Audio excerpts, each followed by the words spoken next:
আজকের তারিখ হলো ডিসেম্বরের 4 তারিখ। তো এই সময় সব জমিতেই আলু লাগানো হয়ে গেছে, কিন্তু আপনি যদি আলু না লাগিয়ে এই সময় শীতকালের কিছু অন্য সবজি যদি চাষ করেন তো বেশ ভালোই লাভ করতে পারবেন। তো সেই সবজিগুলি হলো, নাম্বার 1-এ রাখবো ঢেঁড়স। এদিকে দেখুন, এখানে যে জমিটি আছে এটি জমি তৈরি করে নেওয়া হয়ে গেছে, পরশু দিনের মধ্যে সব ঢেঁড়স লাগানো হয়ে যাবে। তো এই জমিটিতে ঢেঁড়স লাগানো হচ্ছে, কারণ আগের বছরেও ঢেঁড়স লাগানো হয়েছিল। যখন প্রথম থেকে বিক্রি করতে শুরু করেছিলাম 70 টাকা কেজি থেকে শুরু হয়েছিল। তো এবছরও আশা করি সেরকমই দামটা পাওয়া যাবে। তো এটাই এই সময় ঢেঁড়স লাগানোর কারণ। আলু না লাগিয়ে এই সময় ঢেঁড়স লাগাচ্ছি। 8 কাঠা জমি ঢেঁড়স লাগানো হচ্ছে।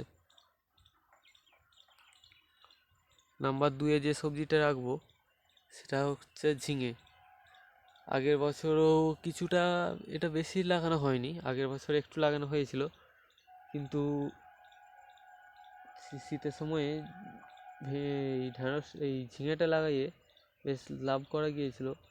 প্রায় 40 টাকা পাইকারি দাম শুরু হয়েছিল। আর সেই সময় যে জাতটা লাগানো হয়েছিল সেটা হলো রামা, স্টোরেজ কোম্পানির রামা। এটি এটি হতেও খুব তাড়াতাড়ি, মানে ফলনটাও খুব তাড়াতাড়ি হয়, এবং 30 থেকে 30 সেমির মতো ছোট ছোট থেকে যদি বেশি রাখা হয় একটু সাইজটা বড় হয়, নাহলে বেশ ভালো ফলন দেয় এই রামা জাতের ঝিঙেটি। নাম্বার 2-এ। আর নাম্বার 3-এ হচ্ছে উচ্ছে। এটা করলা নয়, যেটা উচ্ছে যেটা মাটিতে পড়ে হয়, সেই উচ্ছেটা এই সময় চাষ করতে হবে। মাটিতে পড়েই হবে, এই সময় ওই উচ্ছেটা লাগিয়ে দেখতে পারেন। আর নাম্বার 4-এ যে সবজিটা রাখবো সেটা হলো বরবটি, এই শীতের বরবটি। আপনার যদি জমির চারপাশে বেড়া দিতে হয় তো এই সময় শীতের জন্য আলাদা করে অন্য কিছু না লাগিয়ে ওই বেড়াতে বরবটি লাগান শুধু, দেখবেন ওই জায়গার মধ্যেই বেশ ভালো দাম দিয়ে যায়।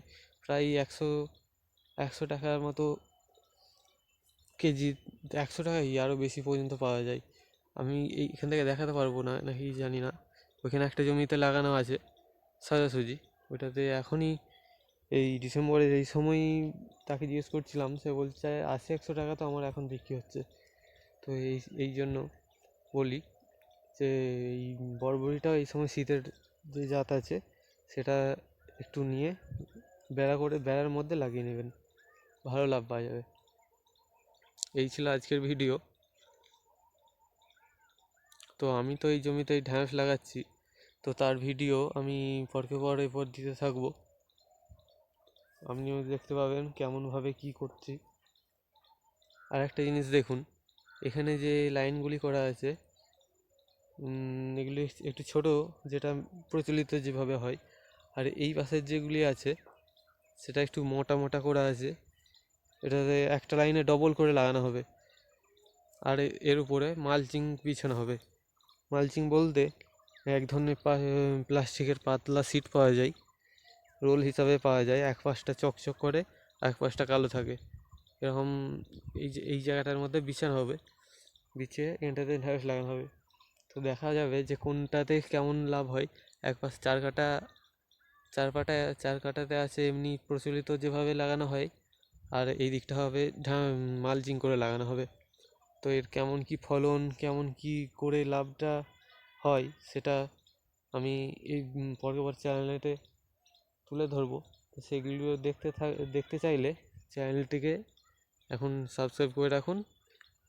আর তাতে আপনি সব কিছুই, মানে পরবর্তীকালে যে ভিডিওগুলো ছাড়বো সেগুলো জানতে পারবেন যে কখন কি হচ্ছে।